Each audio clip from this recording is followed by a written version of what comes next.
ప్రజాపాలన పేరిట రాష్ట్రంలో ప్రతీకార పాలన అవుతా ఉన్నది. హరీష్ రావు గారు రేవంత్ రెడ్డి యొక్క బావమర్దికి నైని కోల్ బ్లాక్ కట్టబెట్టడంలో పూర్తి స్థాయిగా అవినీతి జరిగింది.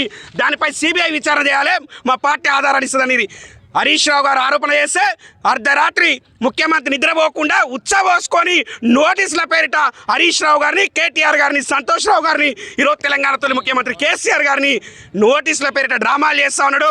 బిడ్డ రేవంత్ రెడ్డి, నువ్వు గుర్తుపెట్టుకో, నువ్వు ఇచ్చిన హామీలు, నువ్వు ఇచ్చినటువంటి గ్యారంటీలు ఏవైతే ఉన్నాయో దాంతో పాటుగా నువ్వు రాష్ట్రంలో ప్రతి స్కీమ్లో స్కాములు చేస్తూ ఉన్నావు. నీ స్కాములు అంటే బయటకు తీస్తాం, తెలంగాణను లూటీ చేస్తా అంటే ఊరుకునేటువంటి ప్రసక్తి లేదు. విద్యార్థి విభాగం ప్రతి నాయకుడు లాఠీ అయి నిన్ను వెంటబడతాం, నిన్ను వేటాడతాం. విద్యార్థి సమస్యలతో పాటు రాష్ట్రంలో అనేక సమస్యలు ఉన్నాయి, వాటిని గాలి కొదిలి ఈరోజు ప్రైవేట్ పట్టణాలు చేస్తా ఉన్నాడు ముఖ్యమంత్రి. సిగ్గుండాలే, నువ్వు నోటీసులు ఇచ్చి నువ్వు దగా చేస్తా అంటే ఎవడు ఊరుకునేది లేదు బిడ్డ. ఉరికొయ్యను ముద్దాడడానికి అనేది సిద్ధపడతాం తప్ప నిన్ను అవినీతి చేస్తే ఊరుకునేది లేదని బీఆర్ఎస్ ఉస్మానియా విద్యార్థి విభాగం పక్షాన మేము హెచ్చరిస్తా ఉన్నాం.